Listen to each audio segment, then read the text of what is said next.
Yeah, I know it doesn't seem quite the same as it did from about 2012 to a few years ago, but it is Clemson week. But both these teams are really scuffling. But for Florida State, lo and behold, finally a victory in the ACC. And of course, they get it done in a big way against Wake Forest, 42-7, I got to say, or 42-10, whatever the final score was. I got to say, I did not quite see that coming, but certainly the more talented team won. And we were questioning last week whether the more talented team would show up because Wake Forest was actually playing better football when they hit the game on Saturday. But Florida State shaped up and pulled things together for the first time in quite some time in defeating the Demon Deacons as they should. George Itis right next to me. Of course, you can catch him on the Renegade Report. He's the one that started that thing, founded it, owns it, and runs it. So the Renegade Report's right here on YouTube. So catch it on a regular basis, and we will find out the more specifics here in just a few minutes. George, how you doing tonight? Cannot complain. Cannot complain. You said it. You get a victory, a dominant one, 42-7. Not only that, Clemson loses, Florida loses, Miami loses, as you guys were just talking about over there on the Miami Voice of College Football Live. They're probably still going over there ranting about Mario. So yeah, it was a nice change of pace. You know, if I'm being honest, the whole entire outlook of it, you know, you never cheer for your team to lose or anything like that, but there's a contingent of the fan base. I don't include myself in part of that. That's like, all right, just go ahead and lose to Wake and let's pull the ripcord. Let's be done with this. Let's seal the deal.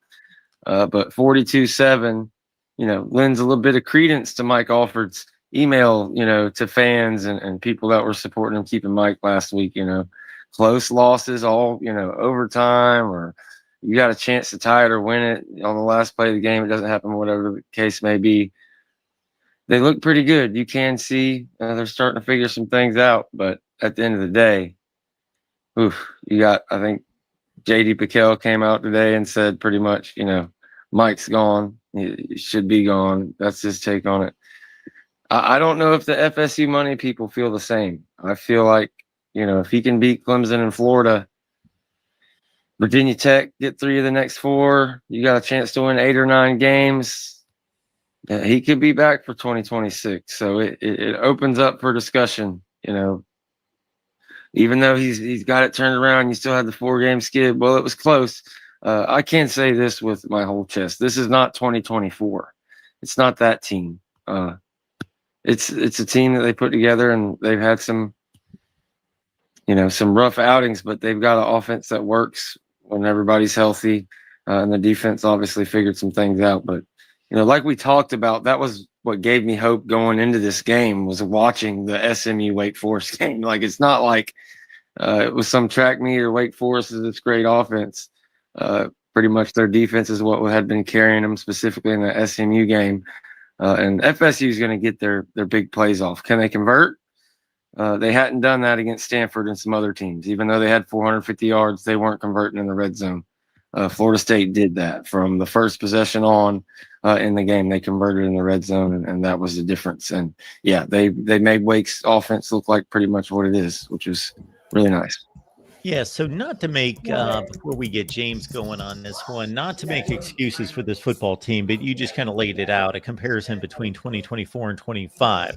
The only game that I've seen, not that I've watched every game, ESPN, Disney, thank you so much for allowing me not to watch the Florida State Wake game. And if you want to catch my short, I came up with every non-profane name that I could come up with to call Disney: despicable, evil, vile, unethical. You know, when you I'll make my quick statement here. When you sign a contract, you know when the contract ends, you know at the time of year, you know that people are signing up for a particular reason. I don't need YouTube TV for anything else. You can get any kind of political podcast or anything that I would ever want wherever. I do it for one thing, for college football. And when people sign up for that, they don't know when the contract ends. And I was certainly at ESPN for a number of these fights with Time Warner and Cox Cable and all these other outlets. where ESPN would actually run a crawl during those. We'd have to fire up an extra master control room, and they'd fire up a crawl with blaming the other entity of, they're not willing to negotiate with us. We would love to, provide you the college football and the sports that you want. Anyway, so it's just a bunch of BS, and it's horrible. And it's putting the college football fan over the barrel. Back to Florida State. The Stanford game was the one, when you brought up 2024, George, that I thought that was the one game that did look like 2024, considering the opponent, and not to make excuses for this team. But the Alabama game was played. Virginia has turned out to be a pretty damn good football team. They're not overly talented, or do I expect them to make a dent in the college football playoff, but they're a good team. They know how to win games. And then this past performance against Wake, you could say, yes, as brands, Florida State should do that to Wake Forest. But as these teams came into this game, like I said it last week, until proven otherwise, Wake Forest is playing better football. And they just beat SMU the week before, and nobody else is beating Wake Forest 42-7. So that's a pretty significant win, not just that they beat Wake Forest, but in the style that they did. James, good to see you, man. Good to be seen. I'm sorry I'm a little bit late. No problem. I had a young man that goes to a school here in Jacksonville that committed to a school in Tallahassee that I really love, not Florida State, and was just talking to his mom about a little bit of strategy. And a lot of parents don't understand the way this game works, and when you should commit and when you should not commit, or when you should announce your commitment, and when you should not. But just reassuring them, my bad, just took a little bit more time than what I thought it would be. But yeah, man, it feels great to be on this show after a win. And you did the Miami show before this, right? I did. Man, I wanted to tell, could you, next time you talk to Cam, tell him I saw that they're trending toward the Tax Slayer Gator Bowl. And I know a lot of your Miami fans were very high and happy about their college football playoff contender team. So I know when they started this season, one of their goals was, I want to go to the Tax Slayer Gator Bowl in Jacksonville, Florida. So I'm here to host you guys. So when you guys are ready to go, I'm here to give you I got the best tickets, the best seat in the house. I will make sure you guys are well taken care of here in Jacksonville, seeing as one of your best years in 22 years will again see you not even sniffing anything close to an ACC championship. So I'm here. I'm proud of you guys for doing what we say every year. After you beat Florida State or after you play Florida State, your season goes – consistency is one of the fun things in life. And we know consistently after you play Florida State, your season goes downhill. So it's cool. I just love that. I love that for you guys. I'm happy to be there. And depending on whether Carson Beck's needed to be kind of a quasi coach on the sideline, he might be able to join you up in the press box, or maybe maybe you'll join him on the sideline. I don't know. Yeah, like they are not happy, but I am. I'm grateful for us actually. And it's very frustrating. Can I say one other thing? Yeah. Just to wrap things up, I'm sorry, James, just to tag off of the Miami thing before we put that to bed and go on to FSU, because George said this. Actually, George, at the previous show, the Miami show, they weren't complaining about Mario Cristobal. I heard very few complaints in the chat about Mario Cristobal. All the complaining was about the officiating. That was the complaining. Yeah, blaming the officials. So the official that is tough. I was just gonna say that Beck ain't cutting your boy Cristobal or Dawson no slack. And I know that's your boy James. I think it's funny in the interviews. They're trying to get him to say, "Oh, I should have done this." He's like, "No, I just ran the play." Yeah, he's cracking me up. And that's Carson's personality. Is not really just he's not like. But Shannon, referees are referees. Coach Biden used to say, "Keep the referees out of the game," and that's why I try not to complain about them. They're humans. They're going to make a lot of mistakes as well. The referee didn't throw that interception in the end zone in overtime. A lot of the referee didn't throw four interceptions against Louisville? Some of them were the right throw, but his arm just wasn't in there. Like he's banged up, and it's the truth. But the thing is the line isn't what like you have this NFL line that's not doing NFL things. You have 220-pound running backs that aren't running behind their pads, and you're not leaning on teams. You have a defensive end that everybody claims was better than Jermaine Johnson, that was better than Jared Verse, that was better than your greats at your school, that has 1 sack on the year. He's not right now. He's going to get drafted. He's probably a 2nd-round grade at this juncture, considering what he's been able to do. He's not performing to the level in which you're talking about. He's Bane from Batman, one of the most strongest, most powerful villains that he went up against, and he looks like Bane without the without the nerve toxin stuff in him. So it is what it is. If they like it, I love it. But I am grateful that last thing I needed to hear is Miami getting to a college football playoff. I would have never heard the end of that mess. But it's cool. They're giving us an opportunity at our worst to continue to play catch up. I believe they'll lose the pit as well, because let's look at the teams that Florida State has lost to. I believe Florida State should have won those. But Virginia, like you said, Mark, is a better team than what we thought. Like it or not, Virginia is the highest ranked team in the ACC right now. And they are on a trajectory to be able to go to the ACC championship. It's much like us losing to SMU last year. We knew SMU was going to be good, but we didn't know that they would beat Florida State good. And that's what you're seeing with Virginia. There's only one game right now that I just absolutely will never forgive them for, and that is Stanford. And it's not just that they lost to Stanford. Stanford had a backup quarterback, a backup running back, multiple backup offensive linemen, and you just could not get anything going. But what we saw with the Wake Forest game was finally a culmination of everything that Florida State, we know that they can do, that we saw against Alabama.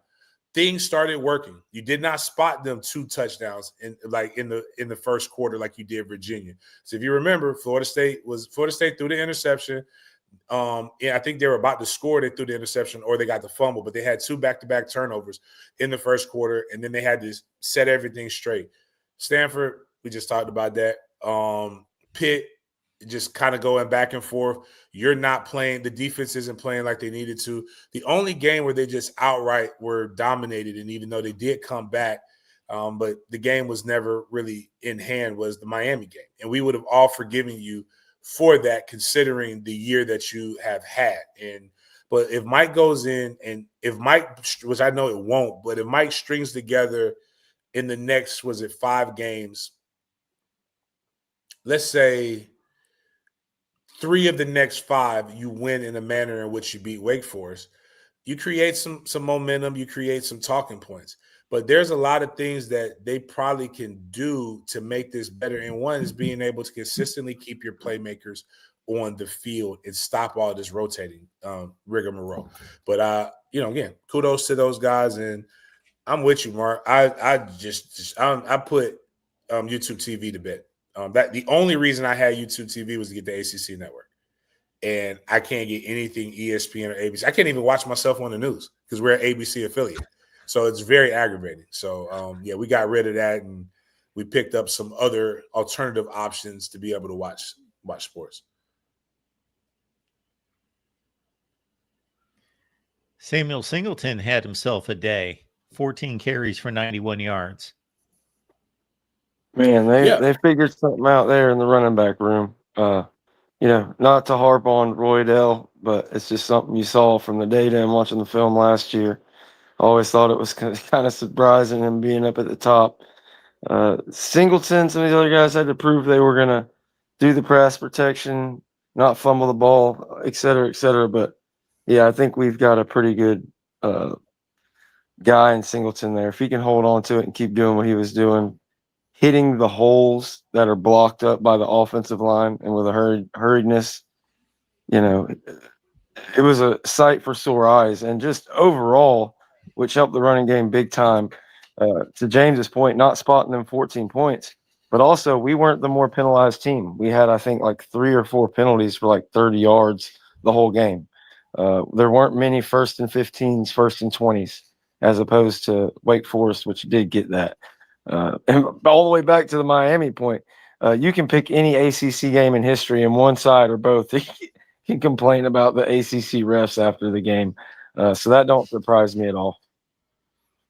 Yeah, I mean, George, you hit the nail on the head. Like they look like a more disciplined defense and a more disciplined team. And and then the dominant play, it's the Deuce Robinson comparison to Johnny Wilson, like being a better and more athletic Johnny Wilson, just continues to pop into my head because Deuce will go like, all right, he's just normal, just doing okay to having big games like this. 5 catches, 148 yards, 1 touchdown is a really, really good thing. But their defense, I want to give kudos to their defense. They played very well. It was a shutout until it wasn't, until they put the backups in. But they did not take their foot off of their necks. And I think one of the problems that Mike Norvell has had in his tenure, really let's just say since the 5 and 7 year. The 5 and 7 year, they should have beat Jacksonville State. They lost. They beat Jacksonville State. They go to a bowl game. They're 6 and 6.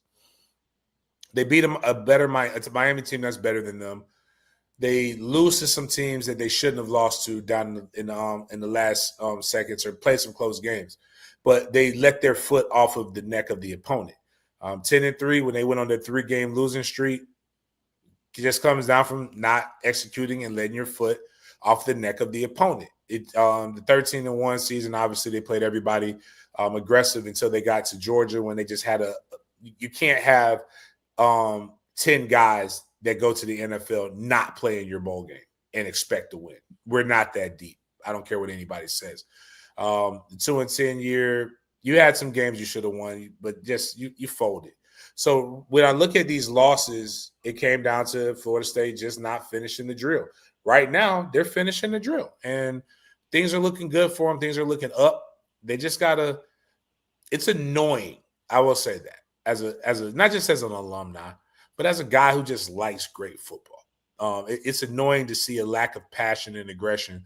But when you saw it, you finally. But it's cool when it's on the other side. Like, we were able to put belt to ass to Wake Forest, and Wake Forest is a good team. I mean, their quarterback is pretty good. It's savvy.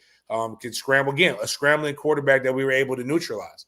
They have a wide receiver that's pretty good. So we were able to do some things to Wake Forest that we haven't done. And as I said before on your show, I believe that Wake Forest was going to be the game that if they lost, they were going to get rid of Coach Norvell.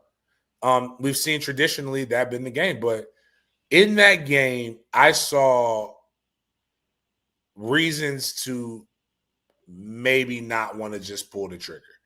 But I still believe that Mike is going to be in a toxic relationship with Florida State fans, even if they win out, unless they win out like Wake Forest. We need the questions to be, well, why didn't they do that against Virginia? Why didn't they do that against Stanford? Why didn't they do that against Pitt? Why didn't they do that against Miami?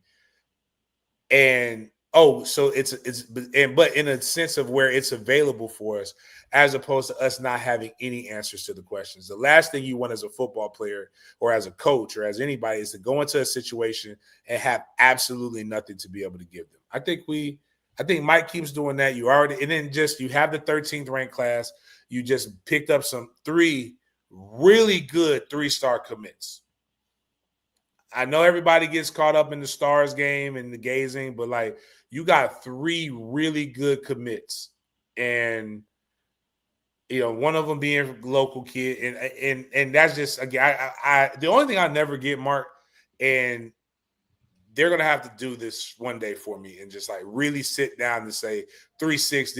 This is what we're doing and why we're doing it. I just can't understand our recruiting, but it's nowhere near as bad as what the fan base screams because it's the 13th ranked class. And he's focusing on high school kids and body types. You go and you get a couple more guys and you get a couple flips that we're involved in, and you're going to have you'll have a much better than 13th ranked class when it's all said and done. So do you know quite a bit, either one of you guys, about these commits? I'll pull them up if we can. Yeah, I watched their film and I broke some of their highlights down on my show this morning. All right. Give me a name and I'll find him here. You got Dalen Green. Yeah, Jalen Franklin Green is the local Whitley. kid. Yeah, Dalen with a D. And what's the third one? Whitley is that the Brian one that's Corbin? from Chris Corbin. Why am I Chris not finding Carbon, these guys? The Franklin 26 Whitley, class? and Yeah, Dalen they'll be Green. in the 26 class. Okay. They all three just committed Okay. recently. They're all on the same page on 247. There's like one in between the three.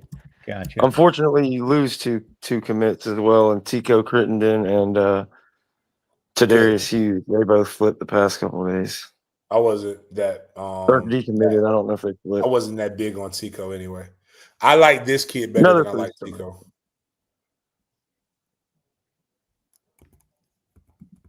But yeah, but you see the pieces, like you start to see if you can get Deuce back next year, Danzy comes back, Chroma comes back, you can start to see, like to James's point, the reasons to hold it together. Another top 15 class to kind of solidify the floor of the program, add to what we got with the Twins. Some of these guys could, 6'6", 265, that'll get her done.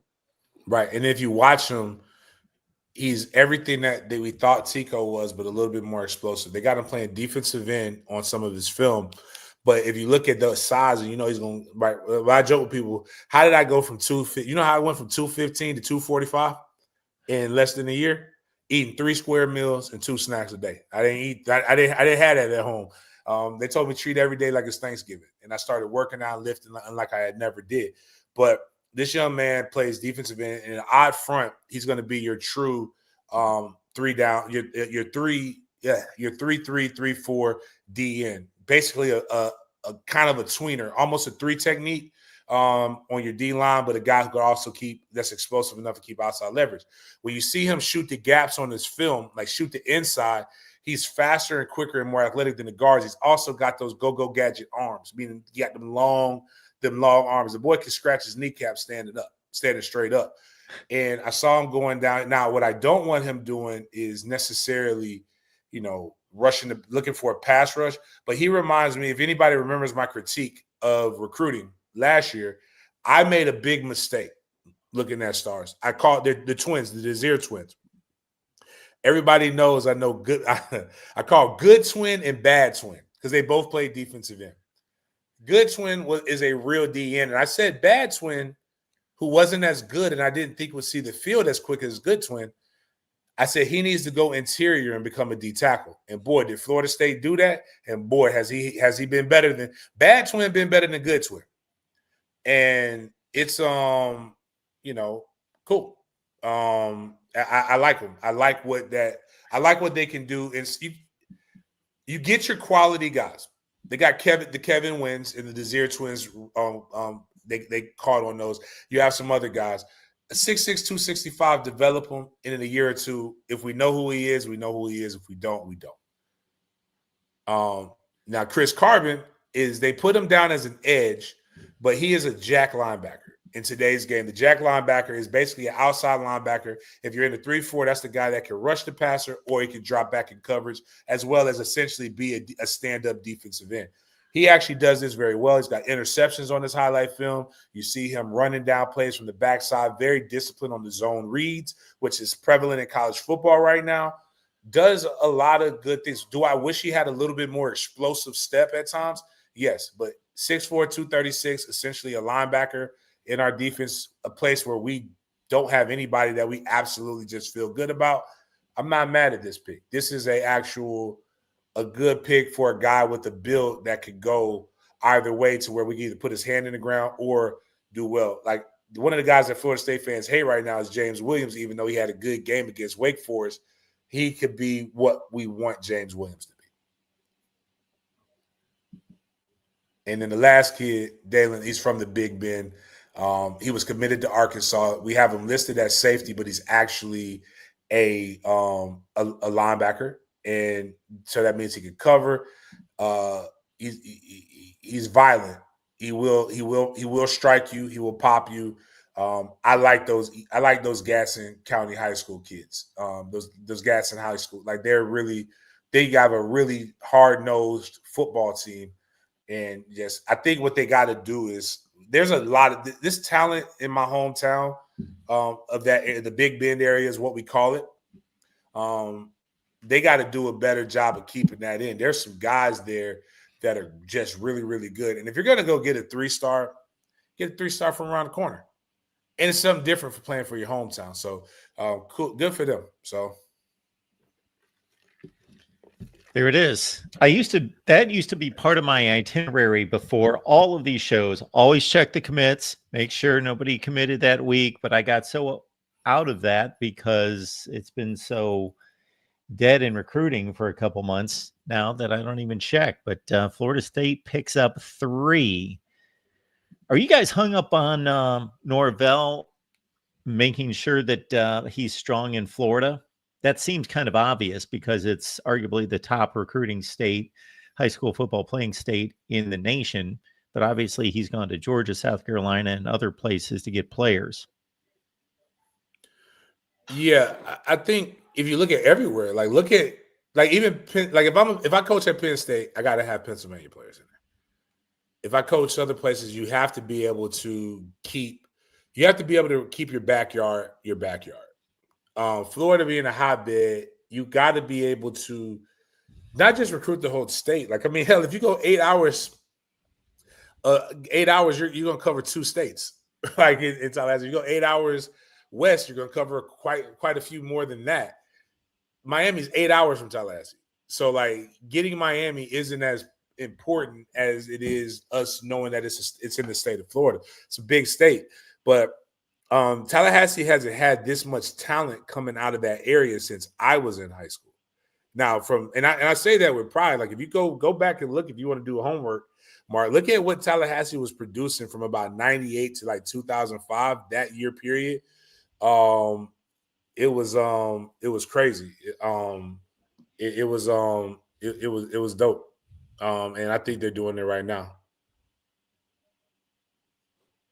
Yeah, definitely.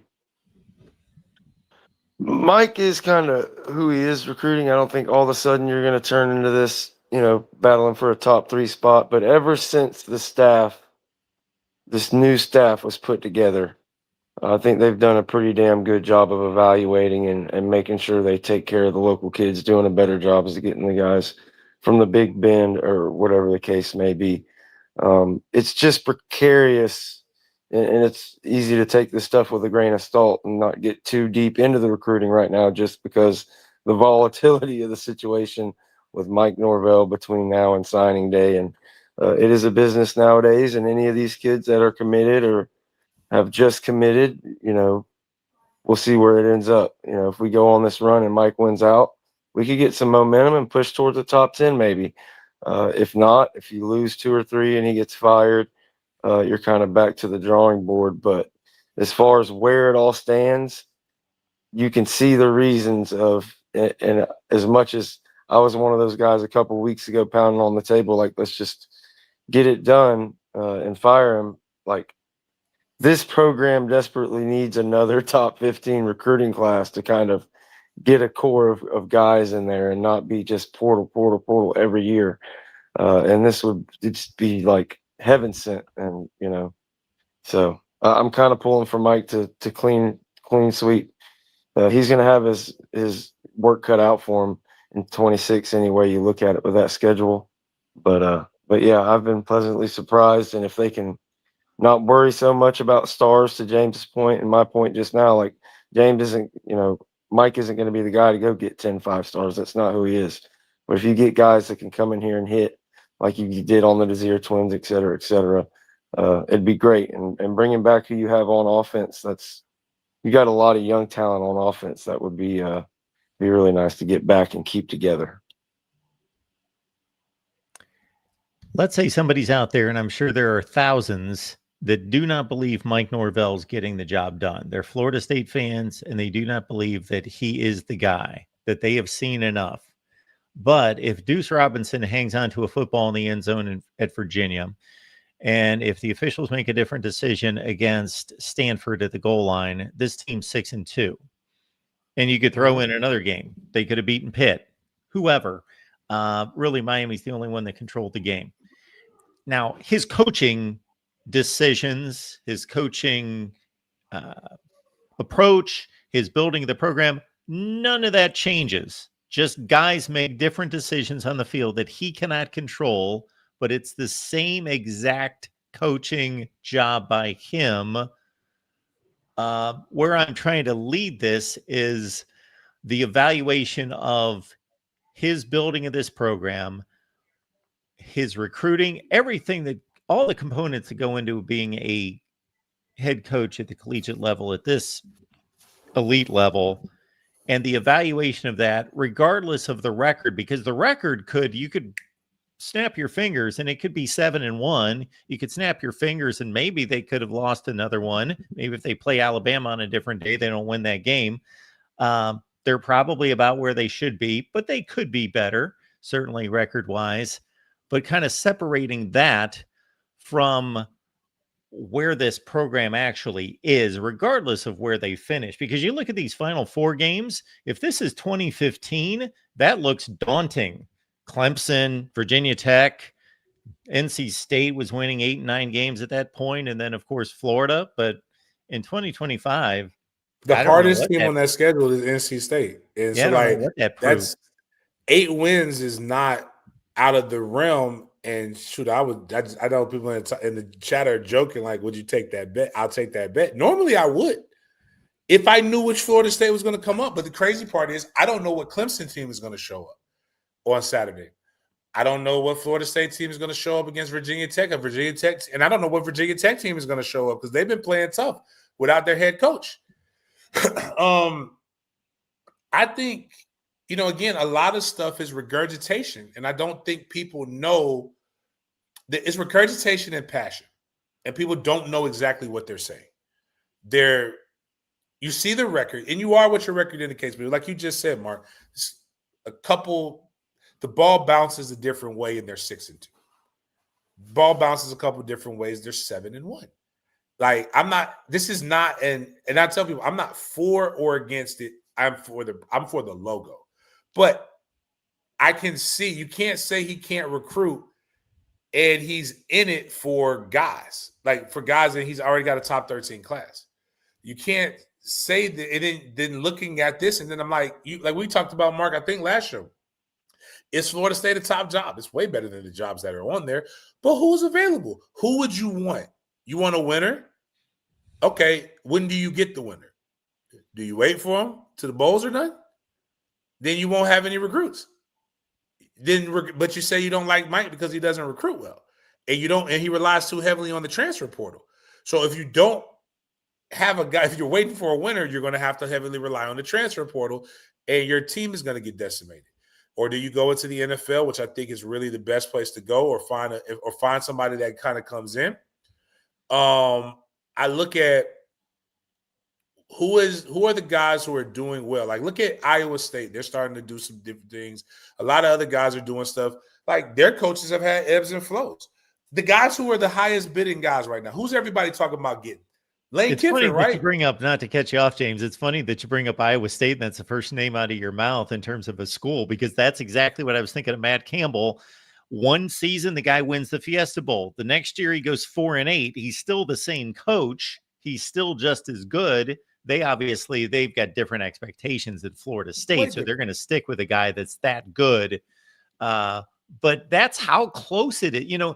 Dan Mullen, I throw that name out. It's a bit of a joke, and obviously on this show, but one year he's winning BCS bowl games back to back. 2 years later, he's a clown and doing stupid things and putting on Darth Vader costumes. Now, Mike Norvell's not going to do anything that dumb, and inciting fights at midfield and just doing ridiculous things and denying that his player throws a shoe and acting like a clown. But he's the same dude that built Mississippi State into a winner and built Florida. You think Florida wouldn't kill to have two 10-win seasons, and his worst season was consecutive BCS bowl games. He won you the division. Here's what this stuff is very tenuous. Right, Florida has done, as I told Florida State fans, show me where it's worked firing a coach early, and I can show you an example south of 75 where we've seen they're about to hire their 4th coach in 10 years. Where it hasn't worked. And these coaches picked them up from 4-win seasons and turned them into 10-win seasons right away. You got rid of McElwain, who won because he wasn't winning enough. You got rid of Mullen because he wasn't winning enough. You got rid of Champ because he wasn't winning enough. There's guys that you got rid of that right now you would kill to have. Hell, there's Florida State fans who are asking for Will Muschamp to come to Florida State, possibly. And he was a retread. There's guys saying they want Manny Diaz, and Manny Diaz was fired from Miami, went up and built Duke up into something. And I'm sure Miami, like, they've done the numbers. You know, Manny Diaz has the same amount of ACC wins. Actually, had a much better record with the ACC than what Mario had. And you know what they say Mario is? An expert recruiter. Mario is an expert in the transfer portal. Mario is all of these things. And the problem is it's not consistent. And Florida State fans will – the problem I went on a rant, Mark. Our fan base is softer than fresh baked cookies or softer than baby poop. And what I mean by – and I don't think we should be delusional. But you deal with these guys. Well, I don't know. I don't know if you do the Florida Gator pod still, but I know you do it with Cam, and I love Cam. But I know how it works because I've done stuff with Cam. Every year, you start your podcast off. Chest is here. We are the Miami Hurricanes. We're going to be this, and then as this, we're the Hurricanes. We're going to be okay. We're back. This team is the best since it's been. And then we got to fire coaches, and we got to do this. And I'm not picking on them. But I love how they'll end a little bit muter. But then you know what they're going to do at the beginning of the season, the next season? They're going to be here. And they're never going to differ. They're the best in recruiting. They're getting everybody. And I'm going to tell you, when the youth, the recruits, they read this stuff and they see how passionate the fan base is. And they're like, okay, I might be a part of that. Like, I want to be a part. I feel like they're winning even when they're losing. Same thing with Florida. Florida right now expects to land a top class with no head coach and their best recruiter is their top booster, Condren. I've seen him work. I know Condren does a really good job recruiting. The thing that Florida State fans need to do is have more confidence and more bravado. Back the logo. If Mike's there or not, doesn't matter. Back the logo. That is a crazy stat. I just looked it up since you mentioned it.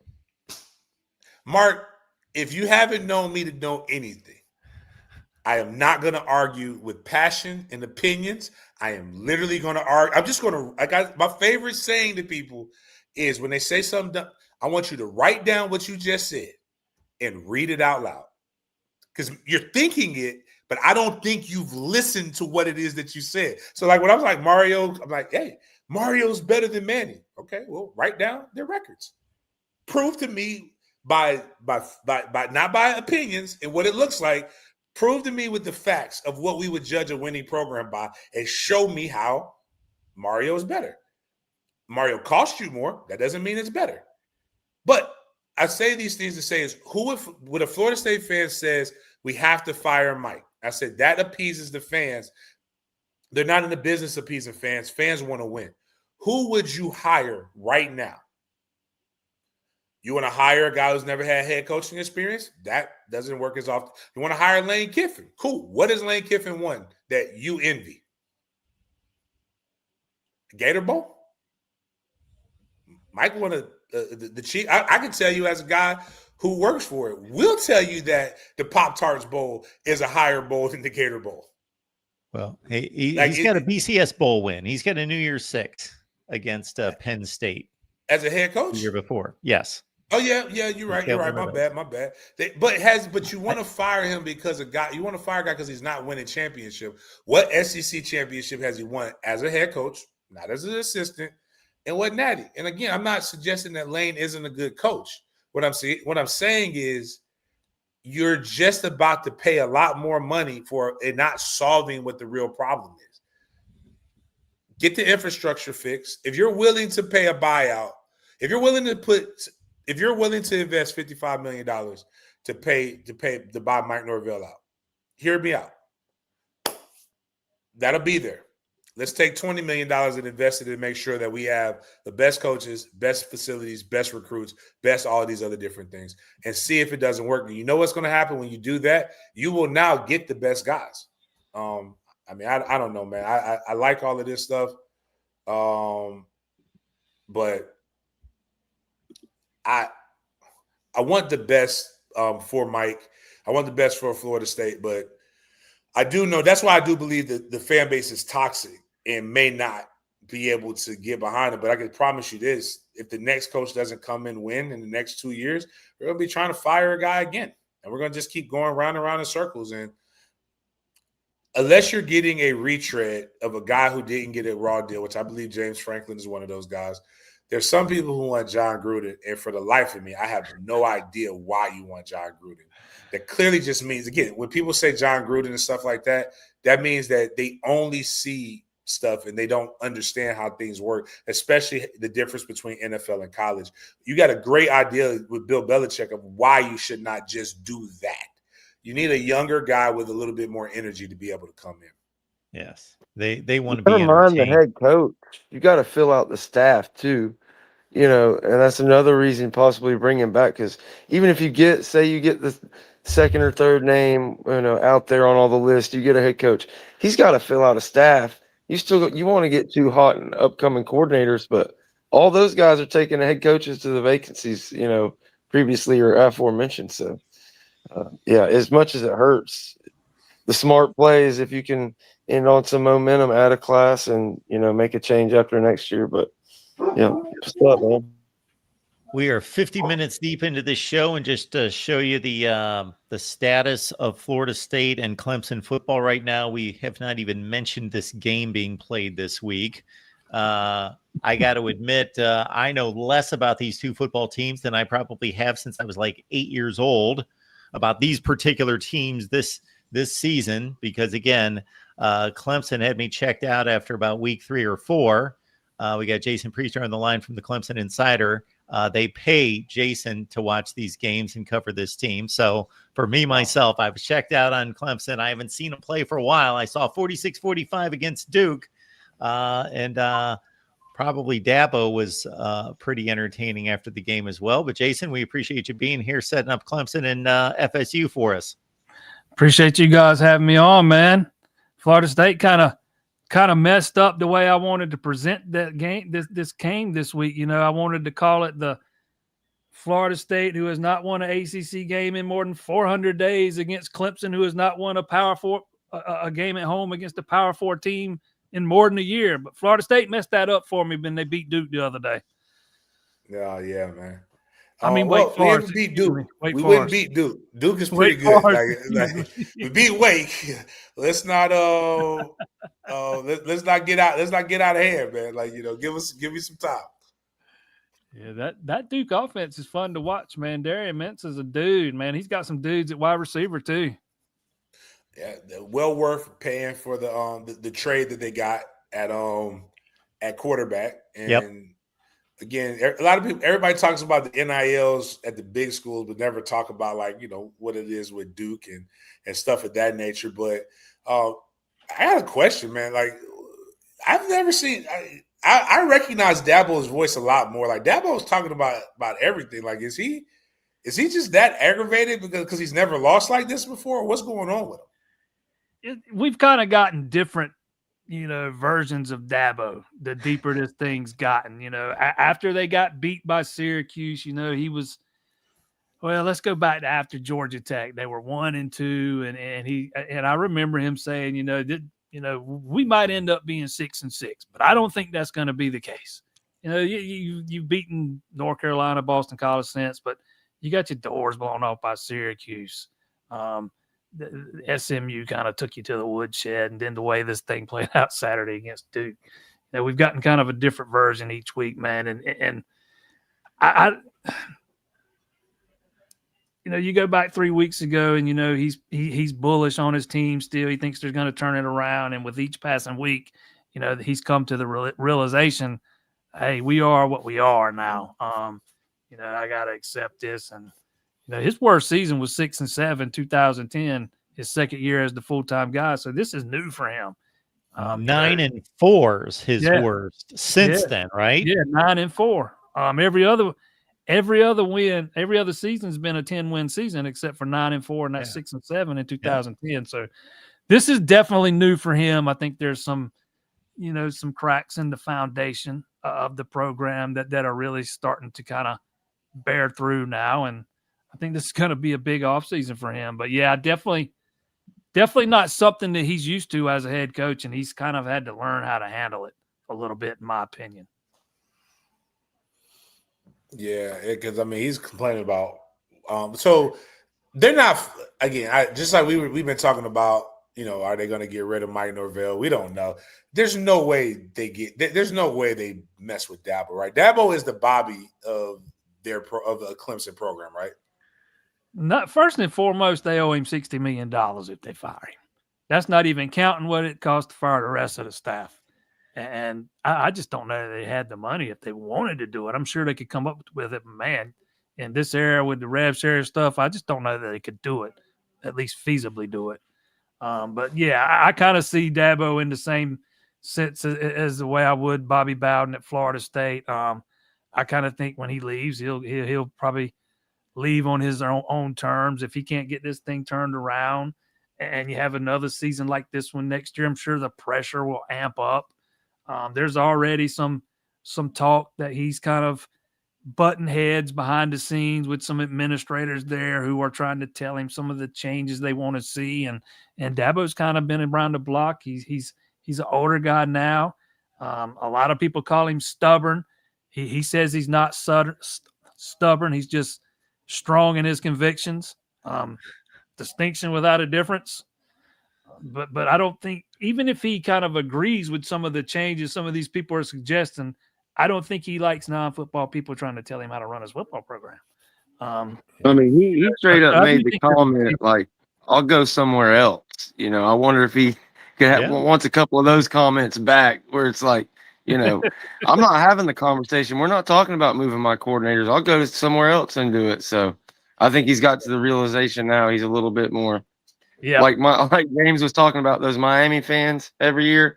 They're like, Dabo, all right, well, yeah, a little accountability here, though. Yeah, with each week, it's gotten a little bit better. A little bit different with Dabo. I remember Sunday night on his teleconference.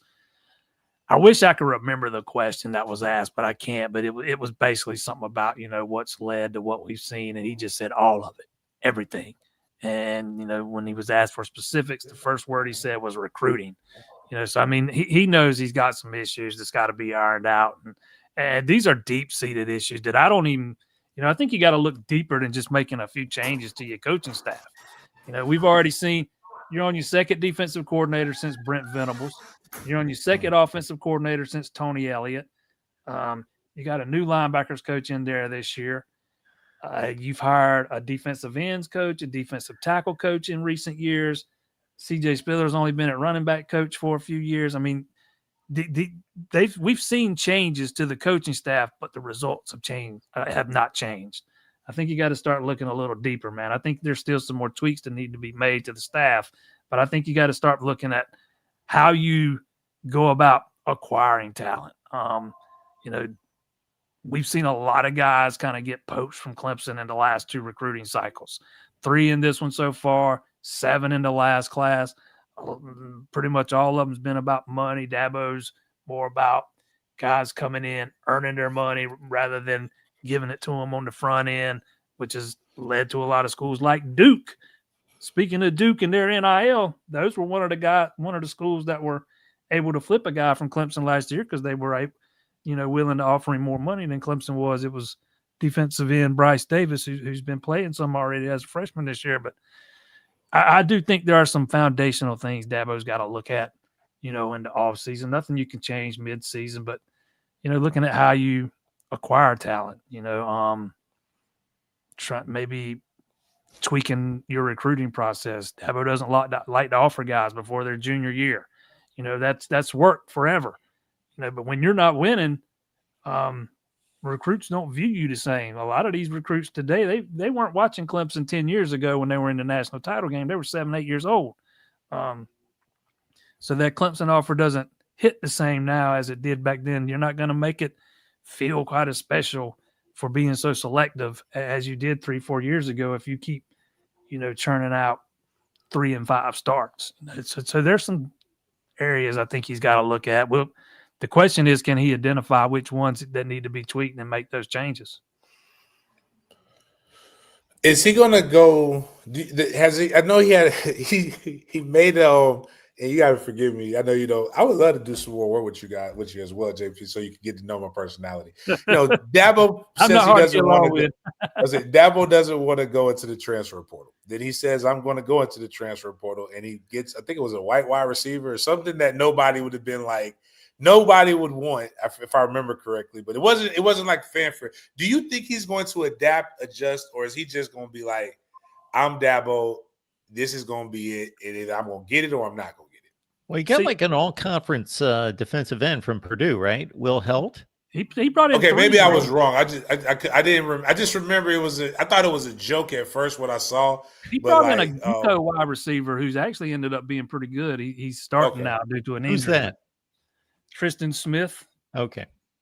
But I just know he's been hell bent against the portal. And well, a lot of other different things. that's if you got to listen to everything he says, and a lot of the fans don't buy it because we've not seen it, and I understand that aspect. But he has said on multiple occasions that, like, he used Jeff Scott at South Florida as an example a couple years ago.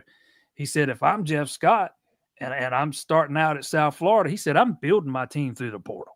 I'm going to rely heavily on it. That's how I'm building my team and my roster. I don't think he's gotten to the point where he thinks he needed to do that at Clemson yet. They had a couple holes they needed to address before this season. He went out and got defensive end Will Helt from Purdue. He's been the best defensive lineman on the team so far. He went and got linebacker Jeremiah Alexander from Alabama, a former 5-star who came close to committing to Clemson, I think in the 22 class, 21 class, can't remember. And then he got the wide receiver Tristan Smith. So he added 3. But if they're going to be competitive next year, he's going to have to dive in head first. I think they need a quarterback. I think they are going to need multiple defensive backs at safety and corner. I think they might need an offensive lineman or 2, possibly a running back, depending on what happens with that group after the season. So we're gonna really finally get to see Dabo's portal philosophy up close and personal after this season. Because if you look who's set to come off the roster, there are going to be gaps and holes everywhere. And he's always maintained that if I think I've got a gap in my roster, I'll have no problem going to the portal. I just don't think I've had that many gaps to date. That's kind of been his message. He's going to have a bunch of them after this season. That 2022 class needs to go back and be studied. I feel like, I don't know if it's because of COVID and guys missing a year of high school ball, some of them, and this and that, but I don't feel like anybody's 22 recruiting class holds up in the light. I think a lot of the top teams now are guys that have a lot of true sophomores and redshirt freshmen and sophomores and stuff on their teams. I'm just sitting here thinking back. I know Texas A&M had the greatest class ever, complete bust. Florida State had a pretty good class, bust. Miami, all those guys are transferred. So, yeah, that foundation is rocky for a lot of guys from that 21 and 22 haul. That 22 class just happened to be when Cade Klubnik was a 5-star. That's how it works. Yeah, Clemson did end up with a really good receiver out of that class in Antonio Williams, but there are far more busts in that class for Clemson than there are guys that they hit on. Absolutely. Yeah, I think also just everybody's shifted into, I hate to call it pencil necks. Everybody didn't play, but I think the evaluation process for recruiting has taken a bigger hit in credibility over the last few years, because especially during COVID, when you don't have, when there was a gap year. And I remember getting into all kinds of arguments about guys. So I'm going to say it like this. If there was a criteria outside of film, because obviously I can promise you game film doesn't even matter. It matters to coaches, but it doesn't matter as much to the writers. They want you to come to their camps. But let's just say there's 50 boxes for every position. I asked them, what are the things that make a 5-star a 5-star? Nobody can tell me. Because what should happen is if there are 50 things, there should be years when I have 50 things. Let's just say you had to get 40 of them, right? Let's say 45, get you an A. I should not have the same amount of 5 stars every year because there are not the same amount of kids every year that will check every one of those boxes. And the same thing for a 4-star and the same thing for a 3-star. If I knew, I could say, oh, and then as a coach, I could be like, you know what? I don't think it's worth getting these 5 stars this year because I don't think these guys check any of these boxes because they get bonuses based upon recruiting. And you get no that's argument. where I think the real argument, like the thing comes from, is that we don't know what makes a 5-star and what makes, because I coach high school and I'm around them a lot, and I see it. I know for a fact I got a kid, Bryson Wright. He's a 5-star. I know he's a mutant. But then there's some kids that I see that are ranked 3 stars that ain't that far behind him. And then there's guys that I've seen that are 5 stars that I've told my alma mater, I don't want that kid. Don't recruit him. And they're like, you know what? I said, that kid is trash. I promise you. Don't go there. And they still do. And then they find out I was right. So you get no argument from me, man. I think there's already way too much emphasis placed on how many stars a kid has. I'll only throw one little caveat there. So I totally agree with you, James, because there could be a really strong class and there could be 50 legitimate 5 stars. In the next class, there could be 18. It shouldn't be just, there's 32. But isn't that supposed to be a reflection of the NFL draft? Those are supposed to be the first round selections in 4 years or whatever. Basically, yeah. But it kind of doesn't make sense because you don't know what those teams are going to draft and what positions they're going to need or anything. So it's kind of wonky and doesn't really make sense, but that's the approach. He touched on it. Good way to sell it. It's those 5-star commitment articles hit a little different than the 3-star ones. I think it's basically you got that right, man. No doubt I'll give you a about comparison, a real life comparison of 2 guys, and I like both of these kids. George Lamons is a kid from out of the Valdosta Lowndes area. Really good kid. He's a 5-star for 2027. Then again, like I said, Bryson Wright is a 5-star for 2028. There is a big difference between George and Bryson. And not that George isn't, it's just like there's a big difference. But I think when you look at Dabo, Cade Klubnik, actually, I'm not even going to bash Dabo for that. These last 4 or 5 classes with the quarterbacks, I don't even want a 5-star quarterback anymore. Like before that, it was DJ. Y'all familiar with him, right? Oh God, Julian Sand's pretty good. Julian, yes, okay. He's hitting about 90% of his passes right now. He also has a mutant that he gets to throw. Again, a 5-star. He's got a few that of is them. Clearly different than everybody else. In Jeremiah Smith. Yeah, he's got a few of them. Jeremiah Smith. If you told me Jeremiah Smith that's it. That is the prototype.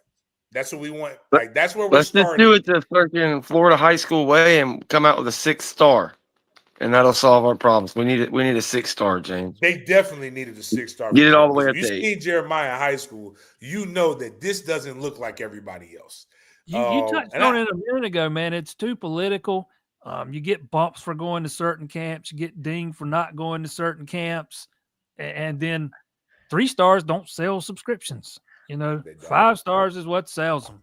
I'm going to go to the well one more time to defend the star system because I totally agree with you guys. I'm not putting my money on any particular scout telling me who's going to be the next Bryce Young or Trevor Lawrence or Deshaun Watson or anything like that in particular scouting evaluations. But as a whole, they hit it. For whatever reason, they hit it pretty close. You gotta understand, and I know that you guys do, that to project a 17 or 18 year or more like a 15, 16 or 17-year-old to be successful at the highest level of college football while they're still maturing is a lot more difficult than trying to project whether a 21-year-old is going to be successful in the NFL when they've just competed against, the SEC for 3 years. And these NFL general managers miss more than half of these first rounders. And the one thing I will say about the star ratings, now there could be an argument as to whether the stars come from their evaluations or the stars come from the offers that they see and the interest. And as soon as Ohio State jumps out or Georgia and says that kid's really good, whether they just follow suit and it has nothing to do with their scouting, that I don't know. But I saw a study about a year ago where more than 40%, between 40 and 45% of 5 stars earn an NFL contract. For 4 stars, it's between like 10 and 15%. And 3 stars, it's like 3 to 4%. So that shows me that those guys do advance at the rate that they are projected. I'll say styles make fights. A guy decides not to go to some camps. Excuse me. Sorry, James. I didn't mean to cut you off. But like Landon Thomas, he's committed to Florida State. He's been a 5-star number 1 tight end the whole time. But he doesn't go to these guys' camps because he's shutting it down and he drops 150 spots. You've got guys that happen like that. Like obviously, to James' point, you look at Jeremiah Smith. Yeah, that's your one of 2 5-stars that's getting an NFL contract. You can see it.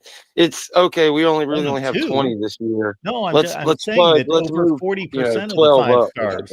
You're right. It's not that I don't think the star system doesn't need to be in place. I just think that they need to have some more transparency to what makes something there. And I do think, again, just like the NFL, you're right. The NFL misses more because nobody's more arrogant than NFL GMs. I deal with them all the time. But styles make fights. Like, I'll tell you this. Tim Tebow was a 5-star. Tim Tebow was a cold mofo coming out of high school, out of Nice High School. We recruited him at Florida State knowing good and damn well he wasn't going to play, that we were not going to use him the way that he needed to be used at Florida State. We were recruiting him as a 5-star to keep him away from a good situation so he didn't play against him. That happens in recruiting more than what people realize, and that's something that doesn't get factored in. Like, it's not that that kid's a bust. It's just that kid shouldn't have probably never been at that university in the first place. Like Jimbo had a bust rate with his 5 stars because Jimbo at the end of his tenure literally just went to the rankings and recruited off of the rankings.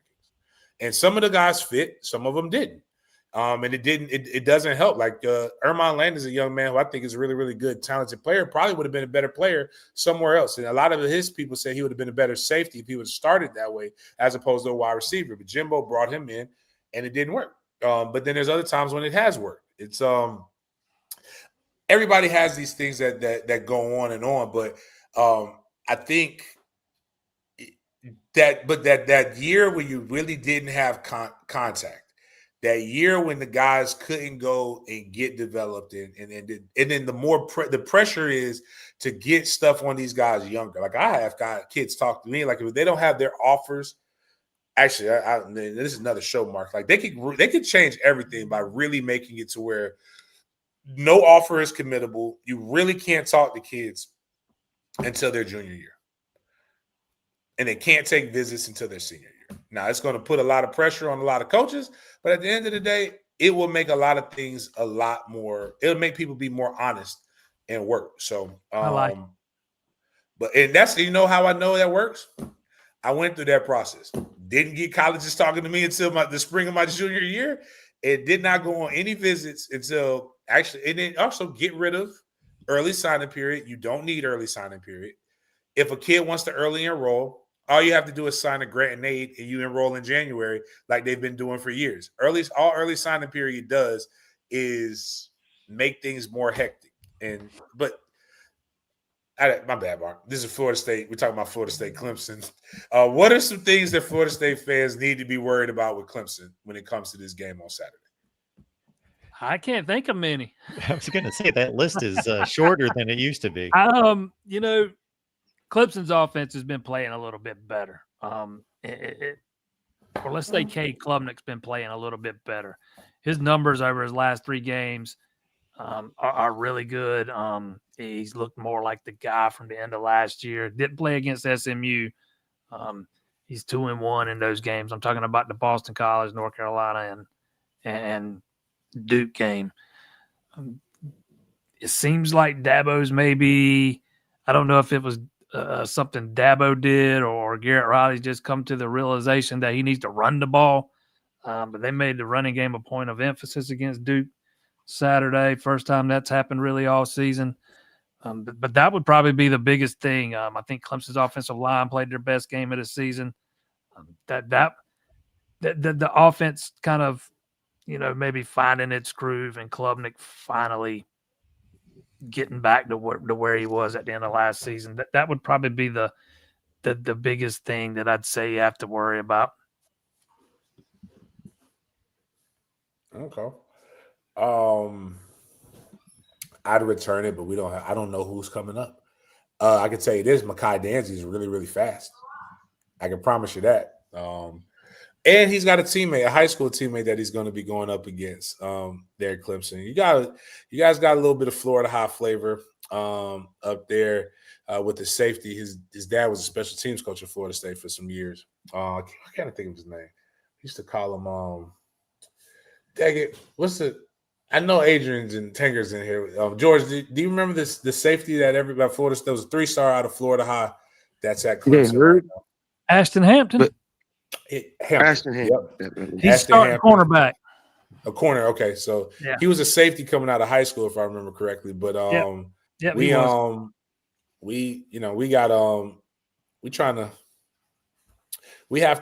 there's some stuff there that I think is going to be about. At the end of the day, both of these programs have talent.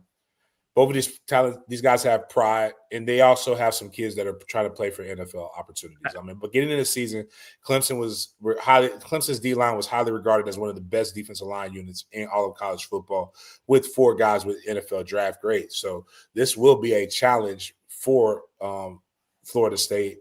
And to see if the running game can get going and see how good Herb Hand is. But I think the conference is better when both of these teams are actually competing at a higher level than what they are. So but at the end of the day, you know what's cool?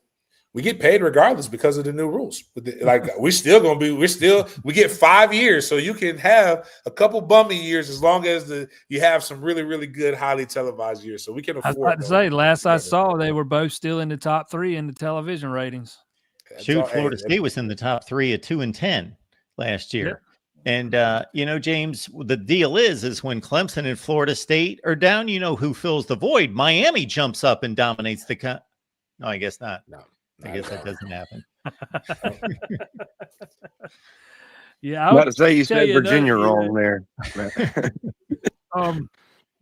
Clemson's biggest issues the past couple of weeks have been on the back end of that defense, man. They had so many busts against Duke that I lost count. The safeties have been absolutely terrible. Hampton, who we just mentioned a minute ago, he's a starter at one corner. He's starting to kind of round into form. He's been pretty good here the last few weeks after having some ups and downs early in the season. First-year starter. Terrell on the other side, a lot more good than bad, but he even had his moments against Duke Saturday, man. But those safeties, they are very susceptible to getting just flat out burned.